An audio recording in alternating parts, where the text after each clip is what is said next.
जय श्री राम दोस्तों। रामायण तो आप सबने देखी होगी और उसके इमोशंस के साथ भी कनेक्ट करा होगा, बट बात सिर्फ इतनी सी नहीं है, उसकी लाइफ लेसन्स को अपने जीवन में इम्प्लीमेंट करना बहुत बड़ी चीज़ है।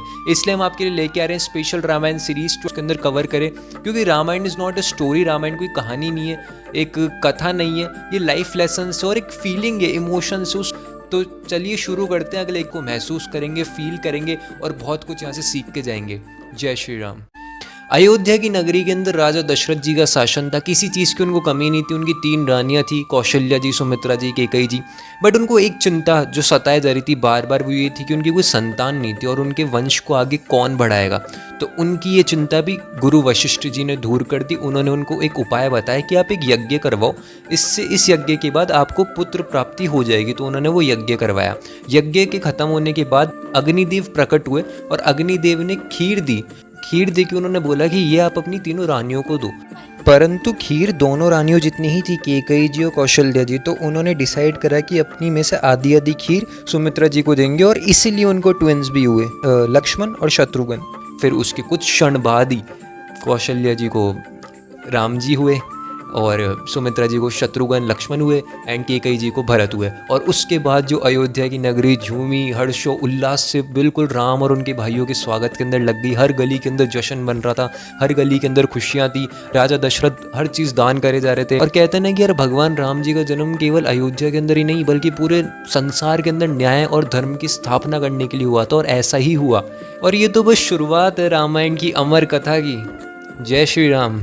फिर जैसे ही श्री राम और उनके बाकी भाई बड़े होते हैं तो उनको गुरुकुल के अंदर भेज दिया जाता है ऋषि वशिष्ठ के साथ, उनकी मार्गदर्शन के अंदर। फिर वो अपना वो पूरा गुरुकुल कंप्लीट करके घर लौटते हैं। और घर लौटने के बाद सबसे पहली परीक्षा राम ने दी वो ये थी जब विश्वामित्र जी दशरथ जी के घर पे आए और उनको ये कहा कि मुझे श्री राम चाहिए, मैं उनको लेके जाना चाहता हूँ। क्योंकि एक ऐसी पिशाचनी ताड़का वो हमारे यज्ञ को इतना भंग कर रही है, हमारा यज्ञ कंप्लीट नहीं हो पा रहा। तो दशरथ जी पहले तो डर गए कि हम तो अभी गुरुकुल से लौटा है, वो तो अभी बालक ही है, वो कैसे ताड़का का वध कर देगा, मैं चलता हूँ स्वयं मेरी सेना के साथ। पर विश्वामित्रा जी ने बोला नहीं, मुझे तो राम ही चाहिए। फिर वो राम और लक्ष्मण को लेके गए वहाँ पे। फिर राम जी ने पूछा कि ये बड़े बड़े पाँव के निशान किसके हैं। तो विश्वामित्रा जी ने बोला कि ये है वो ताड़का जिसके अंदर 1000 हाथियों का बल है। फिर वो ताड़का को अपने तीर से बुलाते हैं श्री राम और उनका वध कर देते हैं। विश्वामित्रा जी शौक रह गए कि यार इन्होंने ताड़का का वध कर दिया। इसी खुशी के अंदर विश्वामित्रा जी ने डिसाइड करा कि मैं आपको एक अद्भुत शक्ति देना चाहता हूँ जो देवताओं के पास है। फिर श्री राम जी को स्पेशल पावर्स मिली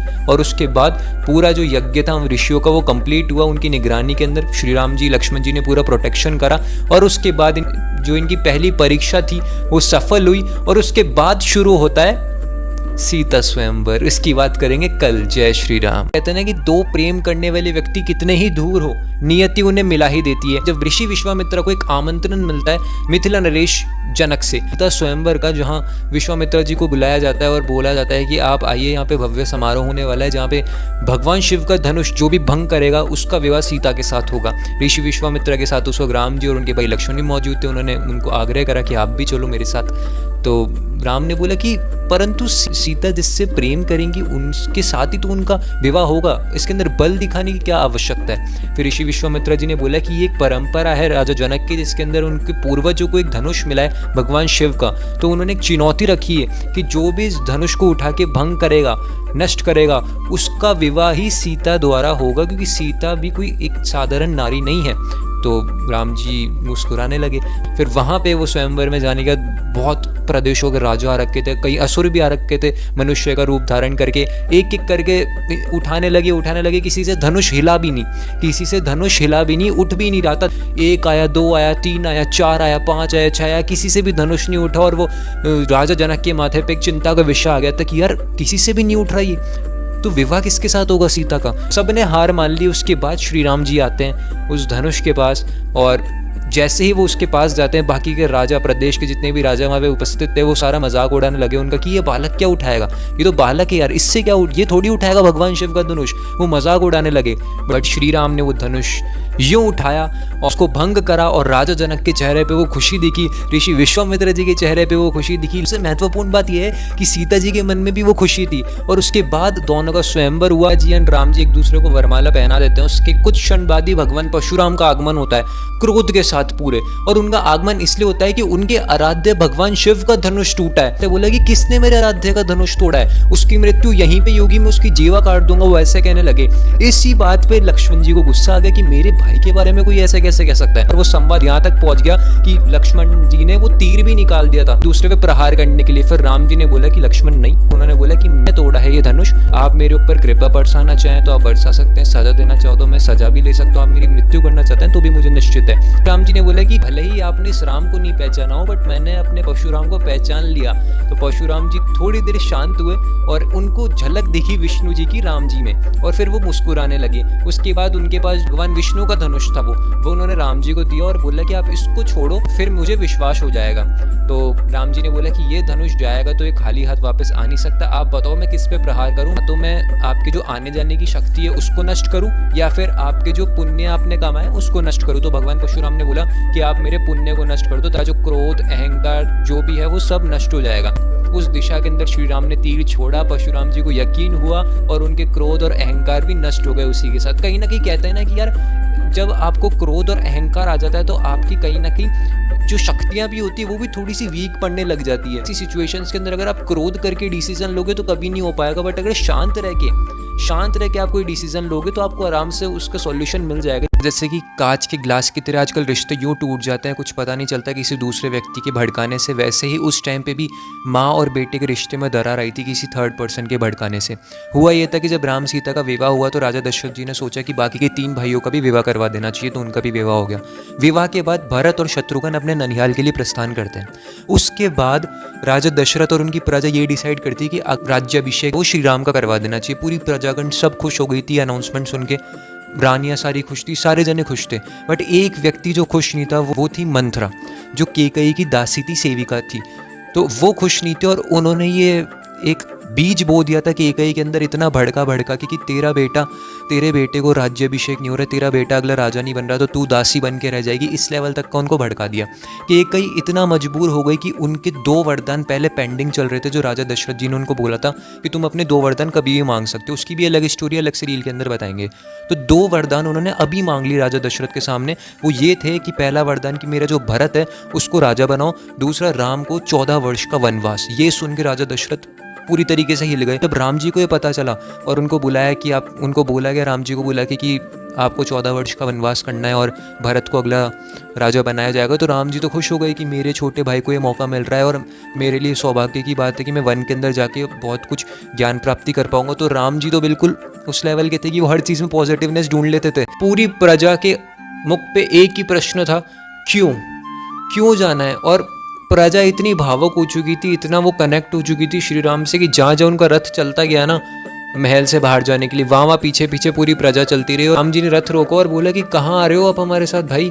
तो उन्होंने बोला कि हम 14 वर्ष तक ही रहेंगे सिर्फ आपके साथ, क्योंकि आप हमारे राजा हो, हम आपकी प्रजा हैं। एक रात वो रुके, सोए, विश्राम करा। फिर आधी रात को राम जी उठे, लक्ष्मण जी को उठाया, सारथी को उठाया और बोला कि चलो अब रथ को साइड में ले लो, अब यहाँ से अपन को चलना पड़ेगा। मुझे पता है ये गलत है कि यहाँ से इनकी प्रेम भावनाओं को ठेस पहुंचा के जाना, बट और कोई चारा नहीं है, अपने पास कोई ऑप्शन नहीं है। अब एक बहुत अद्भुत लीला देखने को मिली। उनको गंगा नदी पार करनी थी, तो गंगा नदी पार करने के लिए उन्होंने केवट को बुलाया। केवट आता है और वो बोलता है श्री राम हो ना। तो श्री राम ने बोला कि थोड़ा सा नाव को आगे ले आओ ताकि हम गंगा नदी पार कर लेते हैं। तो केवट ने बोला कि नहीं प्रभु, अगर आपको मैं गंगा नदी पार करवा दूंगा तो फिर मैं तो आ ही नहीं पाऊंगा वापस। तो वो बोले कि क्यों, वो हमारा इतना भार नहीं सहन कर सकती। बोले नहीं, भार की बात नहीं है, जब आपने एक पत्थर को देवी बना दिया तो अगर आप मेरे नाव पे चढ़ोगे तो नाव टूट जाएगा, फिर मैं किस पे चलूँगा।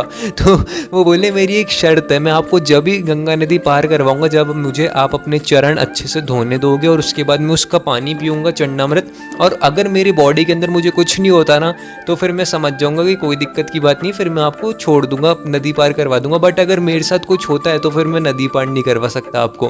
तो प्रभु श्री राम ने उनकी बात मानी। केवट ने बहुत ही श्रद्धा और अच्छी भावना से, प्रेम की भावना से पूरा उनको नदी पार करवाई। राजा दशरथ इतने टूट चुके थे कि उनके जीने की इच्छा मर गई थी जब राम जी को वनवास मिला था। फिर उनको एक ही चीज़ याद आ रही थी कि यार अगर तुम अच्छे कर्म नहीं करते तो तुमको उसका पाप यहीं पे भोगना पड़ेगा। और उनको एक श्राप याद आ गया एकदम से, जो उनको किसी अंधे मुनि ने दिया था। उन्होंने बताया, कौशल्या जी के कक्ष के अंदर उन्होंने बताया कि मुझे एक श्राप मिला था, वो श्राप अब सच होने वाला है। मैं राजकुमार दशरथ जब थे वो, तो उनको कहा जाता था कि यार ये शब्द सुन के ही बाण लगा देते थे, इतनी कैपेबिलिटी थी उनके अंदर बाण छोड़ने की। तो वो रात्रि के अंदर एक हाथी या फिर बैल का शिकार करने गए थे। वो सोची कि दोनों में से कोई ना कोई तो वहाँ पे पानी पीने आएगा, मैं उसके पानी की आहट से ही वहाँ पे तीर लगा दूंगा। बट अनफॉर्चुनेटली वहाँ पे श्रवण कुमार वहाँ पे पानी पीने आए थे। जो राजकुमार दशरथ जी ने, उनको पता नहीं था, उन्होंने देखा नहीं कि वहाँ पे कौन पानी पी रहा है। उन्होंने तीर छोड़ा, वो तीर उनके लगा, उनके चिल्लाने की आवाज़ है। जब राजा दशरथ वहाँ पे पहुंचे तो पता चला कि यार ये तो मेरे से क्या हो गया, तो मेरे से पाप हो गया। श्रवण कुमार बोले कि मैं तो सिर्फ मेरे अंधे माता पिता के लिए जल लेने आया था यहाँ से, पर तूने मेरी मृत्यु क्यों कर दी, मैं तो निर्दोष हूँ। सबसे पहले उनको ये पानी पिलाना, उसके बाद अपने पाप का पश्चाताप करना वहाँ जाके। दशरथ जी ने वो पानी लिया और फिर वहाँ पे जाके अंधे माँ बाप के पास वो गए उधर, और वो पूछे कि श्रवण बेटा आप आ गए, श्रवण बेटा आप आ गए। बट राजा दशरथ के पास कोई शब्द नहीं थे कि यार इनको मैं कैसे बताऊं कि इनका बेटा तो स्वर्ग चला गया। उनके पिताजी थे, वो बोले कि पिता की आत्मा तुझे श्राप देती है कि जिस प्रकार पुत्र वियोग के अंदर तड़प तड़प के मैं मरा हूं, उसी प्रकार तू भी पुत्र वियोग के अंदर तड़प तड़प के मरेगा, क्योंकि तूने एक तीर से 3 जनों की हत्या करी है, 3 जनों की। इसी कारण वो ये रेफरेंस दे रहे थे कि ये श्राप अब सच होने वाला है। और उसके कुछ क्षण बाद ही राजा दशरथ जी की वहाँ पे मृत्यु हो गई। भरत अपने ननिहाल से वापस आया तो वो इतना रुष्ट थे अपनी माता जी से कि आखिर ऐसा वचन क्यों दिया, और उसके बाद उनके पिताजी की मृत्यु हो गई थी। तो एक शौक पे शौक मिल रहे थे भरत को, तो उन्होंने डिसाइड करा कि मैं पूरी सेना को लेके वन जाऊंगा और अपने भ्राता श्री राम को वापस लेके आऊंगा और उनका राज्य उनको वापस दूंगा। तो पूरी सेना के साथ वो राज्याभिषेक का पूरा सामग्री लेके वो जाते हैं वन के अंदर। जब भरत ने पहली बार श्री राम को देखा तो वो बहुत इमोशनल हो गए थे कि भैया, और गले से लगा लिया दोनों ने एक दूसरे को रथ से मिलने के बाद। और लक्ष्मण जी बोले कि मुझे माफ़ करना भैया भरत, मैं बहुत क्रोधित हो गया था आपके ऊपर कि मुझे लगा कि इन सब के पीछे आपका हाथ है, आप हमारे ऊपर हमला करने आ रहे हो। तो भरत ने बोला कि पगले चला देता ना तीर, मैंने जो पाप करे उसका पश्चाताप तो मिल जाता। तो भरत ने बहुत कन्विंस करा श्री राम को कि आप वापस आओ, आप राजगद्दी संभालो। माता केकई ने बोला कि मैं अपने वचन वापस लेती हूँ, बट श्री राम नहीं माने। तो भरत ने बोला कि आपसे एक चीज़ मांग सकता हूँ। तो श्री राम ने बोला कि हाँ मांगो ना भरत। तो भरत ने बोला कि मुझे आपकी चरण पादुकाएं दे दो। श्री राम ने बोला चरण पादुकाएं? तो भरत बोले कि हाँ मुझे आपकी चरण पादुकाएं चाहिए, ताकि जब भी मैं सिंहासन के ऊपर बैठूँ तो उससे पहले आपकी चरण पादुकाएं रखो और आपका आशीर्वाद लेके सारे डिसीजन लूँ। तो पीछे से महर्षि वशिष्ठ जी बोले कि यार धन्य हो तुम्हारी भरत। फिर वो चरण पादुकाएं ली, उनको अपने सर पे रखी और उसको एज अ आशीर्वाद के रूप में राज सिंहासन पे जाके भरत ने वहाँ पे रख दी। में श्री राम, लक्ष्मण जी, सीता जी की मुलाकात होती जटायु से। अब जटायु कौन थे? जटायु एक गिद्ध देवता थे और राजा दशरथ के एक पुराने मित्र थे। जब जटायु को पता चलता है कि श्री राम राजा दशरथ के पुत्र हैं, तो जटायु उनको कहते हैं कि आप थोड़ा सा आगे जाके यहाँ पे अपनी कुटिया बना लो, वहाँ पे आप आराम से रहो और मैं आपकी रक्षा करूंगा। रहने के कुछ क्षण बाद तो ऊपर से सुरपंखा का आगमन होता है। सुरपंखा मोहित हो जाती है श्री राम को देख के। फिर सुरपंखा एक वेश धारण करती है अप्सरा का, और वो श्री राम के पास जाती है और प्रेम प्रसंग का ट्राई करती है कि मैं आपसे मोहित हो गई हूँ, मेरे से ज़्यादा कोई सुंदर नारी यहाँ पे नहीं है। तो राम जी ने बोला कि मैं विवाहित हूँ। पीछे से लक्ष्मण जी जा रहे होते हैं तो वो सुरपंखा बोलती कि ये कौन है? राम जी बोलते कि ये मेरा भाई है। सुरपंखा पूछती कि अकेला है? तो राम जी बोले फिलहाल वन में तो अकेला है। लक्ष्मण जी बोले कि अब मेरे पास क्यों आ रही हो? मैं तो श्री राम का सेवक हूँ, अगर मेरे साथ रहोगी तो आपको सेविका बन के रहना पड़ेगा। सुरपंखा को गुस्सा आता है कि दोनों ने उनके प्रेम ठुकरा दिए एक नारी के लिए, वो है सीता जी। और सुरपंखा को गुस्सा आया कि वो बोली कि मैं इस नारी को तो अभी खा जाती हूँ। फिर पीछे से लक्ष्मण जी आते हैं और उनकी नाक काट देते हैं, और वो लज्जा जो उनके फेस पे दिखती है ना, वो मुंह छुपाते हुए वापस गई अपने भाइयों के पास, जो रावण के सौतेले भाई है खरदूषण, उनके पास जाके उनको बोला कि ये मेरे साथ हुआ है। खरदूषण अपनी सेना लेके भेजते हैं श्री राम के पास, और श्री राम उस सेना को 1 मिनट के अंदर एक तीर से पूरी उड़ा देते हैं। पंखा इतना भड़का देती है रावण को कि आपको तो सीता हरण करके आना ही पड़ेगा, मेरे को इंसाफ दो। वो मारीच से मिलने जाता है, जो एक राक्षस था जिसके अंदर एक कैपेबिलिटीज थी कि वो जानवर के अंदर अपना भेष धारण कर सकता था और अलग अलग आवाज़ें भी निकाल सकता था। तो मारीच को लेके गए वो सीता हरण करने के लिए, प्रॉपर प्री प्लान करके। मारीच को एक सुंदर सा हिरन बनाया, बहुत ही मतलब आकर्षित करने वाला। सीता वहाँ पे वन के अंदर बैठी थी, उनको वो हिरण दिखा और वो इतनी मोहित हो गई हिरण से कि वो राम जी के पास आई, लक्ष्मण जी जी के पास आई, बोला कि आप प्लीज़ इनको, ये हिरण को आप लेके आओ, इसको अपन अयोध्या लेके चलेंगे, बहुत ही सुंदर, बहुत ही अट्रैक्टिव ये हिरण है। राम जी लक्ष्मण जी दोनों ने देखा, दोनों को लगा कि हाँ यार ये तो बहुत अट्रैक्टिव है। लक्ष्मण जी ने बोला कि ये प्रकृति से विरुद्ध चीज़ जा रही है, मुझे ऐसा लग रहा है कि ये पॉसिबल नहीं कि इतना कोई सुंदर हिरण है। बट सीता जी ने इतना फोर्स करा तो राम जी गए वहाँ पे, और राम जी ने लक्ष्मण जी को बोला कि आप ध्यान रखना यहाँ पे, फिर रहना सीता के साथ, मैं उसको लेके आता हूँ। राम जी ने एक तीर छोड़ा हिरण के ऊपर, और वो जैसे ही वो तीर हिरण पे लगा तो वो मारीच का रूप उन्होंने धारण कर लिया, और आवाज़ निकाली, राम जी की आवाज़ उस मारीच ने निकाली कि बचाओ सीते, बचाओ लक्ष्मण। और ये आवाज़ गई वहाँ पे सीता जी तक। सीता जी को लगा कि राम जी के साथ कुछ हुआ है, हिरण ने कुछ प्रहार कर दिया। उन्होंने लक्ष्मण जी को इतना फोर्स करा कि आप जाओ वहाँ पे, जाके देखो, मैं यहाँ पे सुरक्षित हूँ, आप जाके देखो। लक्ष्मण जी नहीं माने, कह के लक्ष्मण जी इतने विवश हो गए कि उन्होंने एक लक्ष्मण रेखा बनाई कि आप भाभी माँ इसके बाहर मत आना, इसके अंदर ही रहना, मैं जाता हूँ भैया को देखने। रावण अपने विमान के अंदर बैठा के सीता जी को ले ही गया था। फिर जटायु प्रयास करते हैं सीता जी को छुड़ाने का। जटायु ने खूब प्रयास करा कि रावण से वो भिड़े, बट अंत में रावण ने तलवार ली और उनके पर ही काट दिए, तो वो नीचे गिर चुके थे। जटायु ने अपने प्राण जब तक नहीं त्यागे जब तक श्री राम की उनसे भेंट ना हो जाती। श्री राम लक्ष्मण पूरे वन के अंदर सीता जी को ढूंढते रहे, फिर ढूंढते ढूंढते जटायु की आवाज़ उनको सुनाई दी, फिर वो जटायु से मिले। जटायु ने बोला कि प्रभु, मैं आपका ही इंतजार कर रहा था, मैंने मेरे प्राण अभी तक नहीं त्यागे, क्योंकि मुझे बताना था आपको कि पुत्री सीता को लेके कौन गया है। तो श्री राम ने बोला कि कौन लेके गया है। तो जटायु बोले कि वो दुष्ट रावण लेके गया, दक्षिण की ओर गया अपने विमान के अंदर बैठा के, मैं अभी तक लज्जित हूँ कि मैं उसको हरा नहीं पाया, और उस दुष्ट ने मेरे पर काट दिए, इस वजह से मैं यहाँ पे अपने प्राण रोक के बैठा हुआ हूँ। फिर श्री राम ने उनके हाथ जोड़े और उनका अंतिम संस्कार करा, और उसके बाद वो दक्षिण की ओर चलने लग गए। दक्षिण की ओर जाने के बाद उनकी भेंट होती है। रामायण ऑलरेडी लिखी हुई है, मतलब जो घटना होगी वो ऑलरेडी फिक्स्ड है कि घटना होनी ही है, इस वजह से उनको सारी चीज़ें अपने आप मिलती गई। सबसे पहले शबरी से उनकी भेंट हुई। शबरी के गुरुजी ने उनको बोला था कि आप इंतज़ार करना, श्री राम लक्ष्मण दो भाई आएंगे आपके पास और आपको उन भक्ति के अंदर लीन होना है। तो शबरी अपना बरसों से वो कार्य कर रही थी कि बेर तोड़ के चख के जो मीठे बेर उनको रख रही थी। वो श्री राम फिर वहाँ पे पहुँचे, शबरी से उनकी मुलाकात हुई, उन्होंने अपने बेर खिलाए जो उन्होंने बरसों से तोड़ के रख रखे थे, मीठे बेर चक चक के, वो श्री राम ने बहुत प्रेम भावना से खाए। लक्ष्मण जी का थोड़ा सा रिएक्शन एपिक था।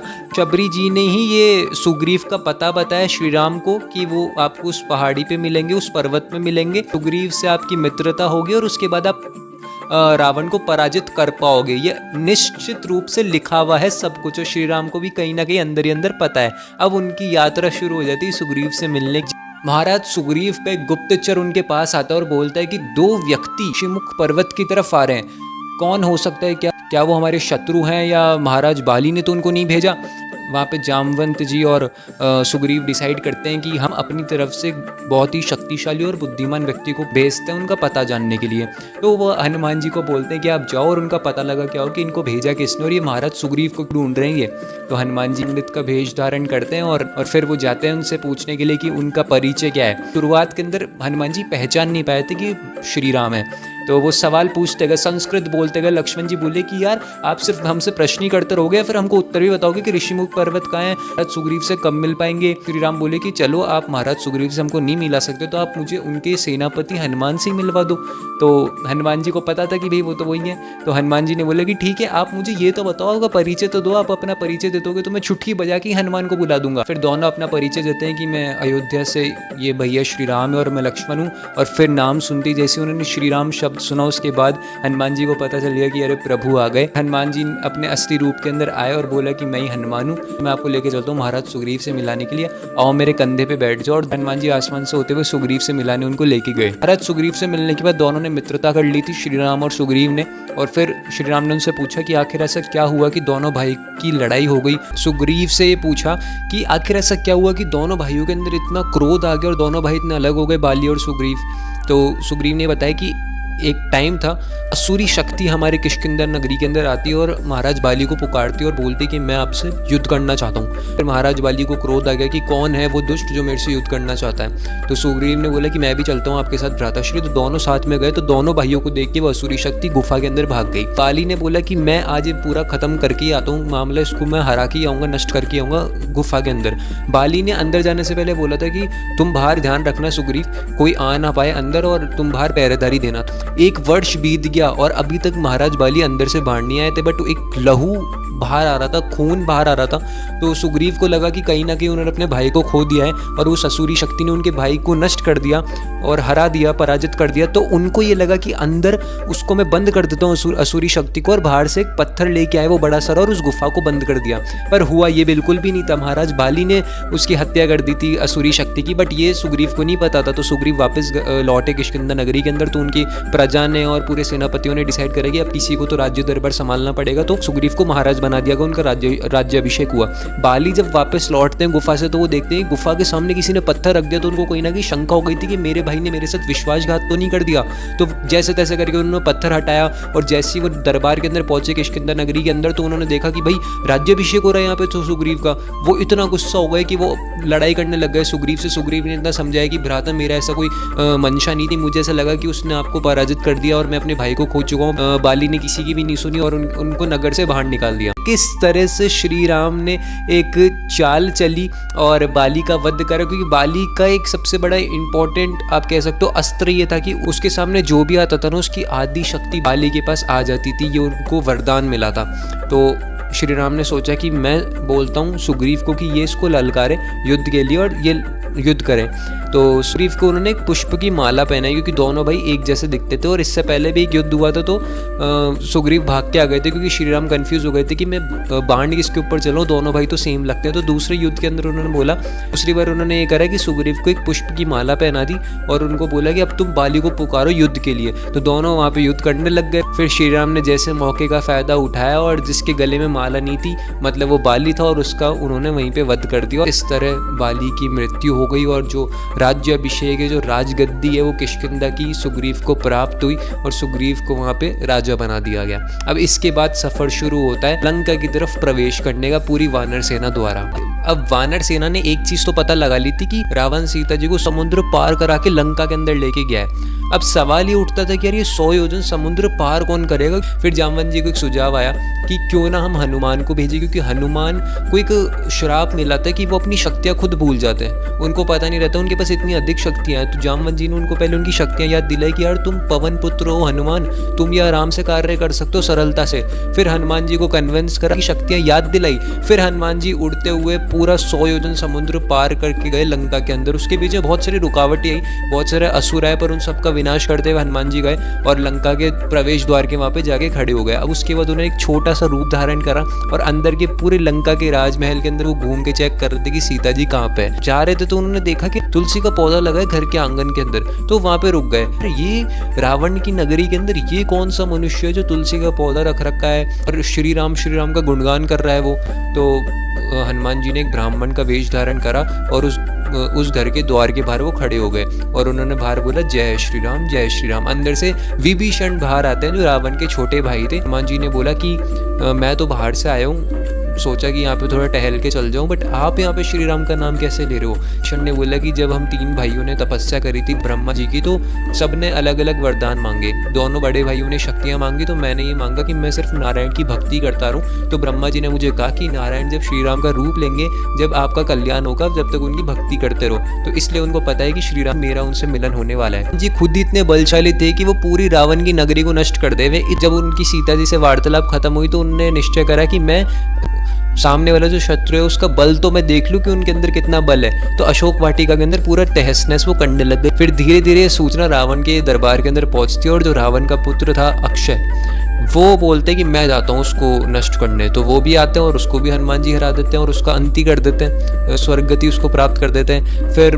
ये खबर जब वहाँ पे पहुँचती रावण के पास, तो रावण बोलते कि ये कौन सा वानर है, मैं जामवंत को जानता हूँ, मैं नल नील को जानता हूँ, सुग्रीव को जानता हूँ, बाली को जानता हूँ, पर ये कौन है हनुमान। फिर रावण का जो बेटा है मेघनाथ, इंद्रजीत, वो बोलते हैं कि मैं लेके आता हूँ पिताश्री उसको आपके पास, मैं उसको वहीं पे नष्ट कर दूंगा। इंद्रजीत के साथ हनुमान जी की थोड़ी बहुत लड़ाई होती है। एक एक तीर जो इंद्रजीत ने छोड़े वो हनुमान जी के लग ही नहीं रहे थे। वो अपना रूप कभी छोटा कर रहे थे, कभी बड़ा कर रहे थे। बट एक चीज, जब इंद्रजीत ने अपना ब्रह्मास्त्र इस्तेमाल करा और जब उस अस्त्र के आगे ब्रह्मा जी खुद साक्षात मौजूद थे, तो उन्होंने हनुमान जी ने उस अस्त्र को एक सम्मान दिया और खुद ही वो अपने आप बंध गए उस अस्त्र के अंदर। नाथ के साथ रावण के दरबार के वहाँ पे आ गए, महल के अंदर सब वहाँ पे उपस्थित थे। रावण ने डिसाइड करा कि हनुमान जी की पूंछ जला दी जाए, लज्जा सहित इनको पूरे नगर के अंदर घुमाया जाए। तो हनुमान जी की जैसे जैसे पूंछ जलाई वैसे वैसे वो अपनी पूंछ लंबी करते गए। जितनी जितनी उनकी पूंछ लंबी होती गई, उन्होंने अपनी पूंछ से पूरी लंका ही जला दी और पूरे जितने भी वहाँ जितने भी घर वगैरह मौजूद थे, मेघनाथ का घर, रावण का महल। तो हनुमान जी ने तो 100 योजन समुद्र पार कर लिया तो उनकी बलशाली से, बट सवाल ये उठता है कि पूरी वानर सेना और राम जी कैसे वो समुद्र पार करके जाएंगे। तो फिर एक युक्ति सूझी, भगवान शिव और समुद्र देव के आशीर्वाद से एक राम सेतु बनाया गया वानर सेना द्वारा और वो पूरा राम सेतु पार करके उन लोगों ने समुद्र पार करा। अब यहाँ पे तो समुद्र पार हो गया, बट उससे पहले वहां पर रावण ने विभीषण को निष्कासित कर दिया, बोले तू जा अब यहाँ से। हनुमान आया, उसने तेरा घर नहीं जलाया, हम लोगों का घर जला दिया, भाई तू निकल जाए यहाँ से। तो विभीषण को वहां से निष्कासित करा। विभीषण ने पार्टी ज्वाइन करी राम जी की। राम जी ने विभीषण को एक चीज बोली कि अगले लंकापति तुम ही होने वाले हो, और उनका राज्याभिषेक कर दिया उसी के अंदर, कैंप के अंदर ही, जो लड़ाई का कैंप था उनका, वहाँ पे विभीषण का राज्याभिषेक कर दिया गया और बोला कि अगले लंकापति तुम ही होंगे क्योंकि तुम धर्म का साथ देते हो। फिर उसके बाद हुआ ये कि पूरा समुद्र पार करके सब लोग वहाँ पे पहुंच गए। विभीषण ने पार्टी ज्वाइन कर ही ली थी, तो वो कहते हैं ना घर का भेद ही लंका ढाए, तो सारे भेद खोल दिए विभीषण ने। जितने भी गुप्तचर रावण भेजे जा रहा है सबको विभीषण पहचाने जा रहा है। अब समुद्र पार करने के बाद जैसी लंका के अंदर पहला कदम रखा, उस जी ने सोचा कि यार चलो इसको चेतावनी दी जाए रावण को, इसको बताया तो सही कि भाई हम आ गए।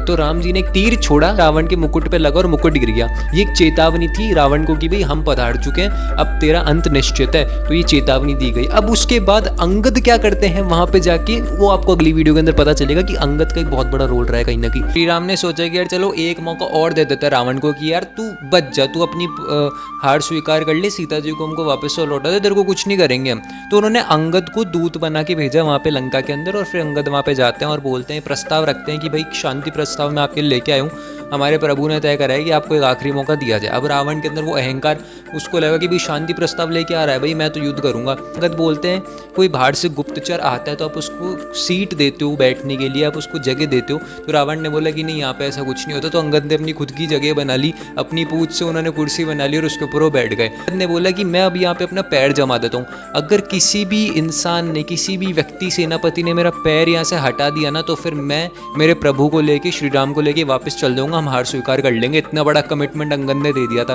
अंगद ने अपने पाँव यूं रख दिए और कोई भी नहीं उठा पाया उनके पाँव को। फिर रावण आता है उठाने के लिए, जैसे ही रावण हाथ लगाने वाला होता है पाँव को, तो अंगद है ना एकदम से पाँव हटा देते हैं और बोल देते हैं कि भाई बात हुई थी पूरी सेनागण, तेरी बात नहीं हुई थी। और फिर एकदम से उनका मुकुट लिया रावण का और श्री राम के चरणों में फेंक दिया अंगद ने। तो बहुत उड़ते उड़ते वापस से राम जी के वहाँ आ गए और फिर युद्ध का आरंभ हो जाता है। बहुत लोग मारे जाते हैं रावण की साइड से भी। और फिर रावण सोचते हैं कि यार, और एक वक्त ऐसा आता है कि जब रावण खुद आते हैं रणभूमि के अंदर और उसके अंदर श्री राम ने उनको अस्त्रहीन कर दिया था, एक भी अस्त्र नहीं था रावण के पास। और ऐसी सिचुएशन थी कि जहाँ पे राम जी आराम से उनको हरा सकते थे, वहीं पे मृत्यु कर सकते थे।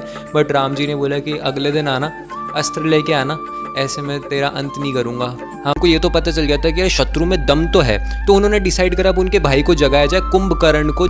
और कुंभकर्ण को जगाना उतना ही मुश्किल है जिस तरह से पाकिस्तान का इंडिया को वर्ल्ड कप में हराना। तो कुंभकर्ण को इतनी जद्दोजहद के बाद एक चीज़ सोची कि यार इनके सामने भोजन रख देते, उसकी सुगंध से ही उठ जाएंगे। और उसकी सुगंध से उठे कुंभकर्ण, पूरा भोजन ग्रहण करा और फिर सोने जाने लगे। वो फिर वहाँ से जिस गुप्तचर को भेजा था, जिस मंत्री को भेजा था, वो बोले, अरे रुको महाराज, मेन जो मोटिव से हम आए वो तो पूरा कर लेने दो। फिर उन्होंने पूछा कि क्या हुआ, लंका तो ठीक है ना? तो उन्होंने बोला लंका बिल्कुल भी ठीक नहीं है। सही कुंभकर्ण को पता चला कि यार इस वजह से ठीक नहीं, क्योंकि सीता का हरण हुआ है। उसी वक्त उनके जो पहले शब्द थे, जो पहली लाइन थी कुंभकर्ण की, वो ये थी कि साक्षात जगदम्बा को उठा लिया है, ऐसा दुरुपयोग कैसे कर दिया भ्राताश्री ने। चीज रावण से मिलने के बाद उनको बताई भी कुंभकर्ण ने, बट रावण ने बोला कि अब जो बीत गया वो बीत गया, अभी प्रेजेंट की बात करनी चाहिए, भाई का कर्तव्य निभा के उनसे लड़ना ही होगा। फिर कुंभकर्ण जाते हैं, उसके बाद श्री राम ने उनका अंत करा, चारों उनके टुकड़े कर दिए। और उसके बाद श्री राम ने बोला कि यार इनका नाम सदियों तक जाना जाएगा कुंभकर्ण का, क्योंकि इनकी मृत्यु श्री राम के हाथ हुई है, वो भी बहुत बड़ी बात है। जो इंद्रजीत रावण के पुत्र की, यार मैं जाता हूँ लड़ने के लिए, कौन मेरे पिताश्री को परेशान कर रहा है? तो वो लक्ष्मण को चुनौती देते हैं कि भाई उनसे युद्ध करने की। या मेघनाथ का नाम सुनकर वो पता चल गया होगा कि मेघ के अंदर छुपने वाला, तो ये जाते हैं और छल से, मायावी छल से मेघ के अंदर चल जाते हैं, बादलों के पीछे छुप के प्रहार करते हैं। और वो प्रहार लक्ष्मण जी ने बहुत बार सह लिया, बट उसके बाद एक उनका अस्त्र निकालते हैं मेघनाथ, इंद्रजीत, और पीछे से उनकी पीठ पे प्रहार कर देते हैं। हनुमान जी बचाने भी आते हैं, बट अनफॉर्चुनेटली वो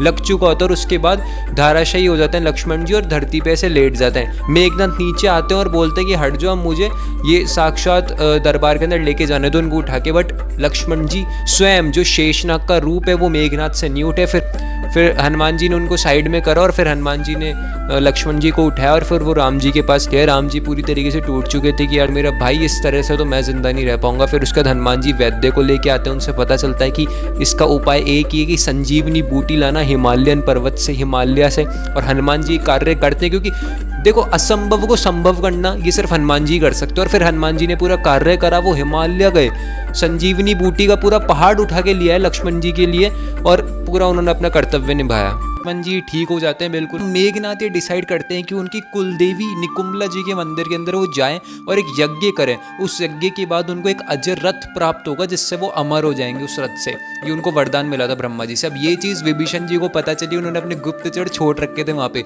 विभीषण जी को पता चली तो उन्होंने श्री राम को बताया, लक्ष्मण को बताया और तुरंत प्रभाव से लक्ष्मण जी को उस गुफा के अंदर लेके गए और उस यज्ञ को पूरा होने ही नहीं दिया। पूरी वानर सेना को वहाँ पे ले गए और उस यज्ञ को विध्वंस कर दिया। और मेघनाथ उठ के आते हैं और लक्ष्मण जी उनको ललकारते हैं कि अब युद्ध कर, तू अब मेरे से युद्ध कर।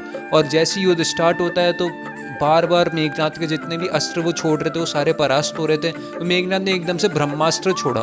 ब्रह्मास्त्र जैसे ही छोड़ा तो आगे एक अपने आप छोटे से ब्रह्मा जी प्रकट हुए जो प्रणाम करते हुए लक्ष्मण जी को वापस आ गए। और उसके बाद जितने भी अस्त्र उन्होंने छोड़े वो सारे लक्ष्मण जी को प्रणाम करके वापस आ रहे हैं। और ये मेघनाथ को पता चल गया कि यार ये फिर साधारण नर नहीं है, वो बड़े देवता हैं, क्योंकि ब्रह्मास्त्र छोड़ा है मैंने और वो प्रणाम करके लक्ष्मण को आ गया। उनको अब उनका कर्तव्य करना था, लड़ाई करनी थी। फिर लक्ष्मण जी ने मेघनाथ का वध करा। उसके बाद शुरू होता है यही रात अंतिम, यही रात भारी, क्योंकि फिर शुरू होता है रावण वर्सेस राम। इन दोनों के बीच में जो युद्ध शुरू होता है, युद्ध अपने अंतिम चरण पे पहुंच चुका है। और ये रामायण सीरीज भी। जय श्री राम दोस्तों, day 23 of special Ramayan series के अंदर आपका स्वागत है। अब आखिरी संग्राम श्री राम और दशानंद के बीच में होता है और वो ऐसा संग्राम होता है कि यार एक स्पेशल रथ भिजवाया जाता है इंद्रदेव द्वारा श्री राम को। सारथी को भी उस रथ के साथ भेजा गया था और वो एक दिव्य रथ है। उस रथ के अंदर श्री राम बैठते हैं और रावण का संग्राम करने जाते हैं। अब हुआ ये कि भाई रावण का सिर तो उन्होंने अपने बाण से अलग कर दिया था, बट उसके बाद एक और नया शीश उत्पन्न हो रहा था। जैसे जैसे वो सिर काटे जा रहे एक नया शीश उत्पन्न हो रहा। फिर विभीषण जाते हैं श्री राम के पास और बोलते हैं कि प्रभु आप इसकी नाभि के ऊपर प्रहार करो, क्योंकि इसकी नाभि में अमृत है। इसको वरदान मिला है कि इसका शीश जैसे ही कटेगा तो दूसरा आ जाएगा, जैसे कटेगा दूसरा आ जाएगा, इसलिए इसको वरदान मिला है और वो आप अमृत को नष्ट कर दो इसकी नाभि से। फिर श्री राम ने उनकी नाभि पे प्रहार करा और फिर रावण परास्त हुए और रावण का अंत हुआ। फिर धर्म की जो स्थापना थी वो लंका के अंदर हो गई थी। विभीषण जी का राज्याभिषेक हुआ। अग्नि परीक्षा दी सीता जी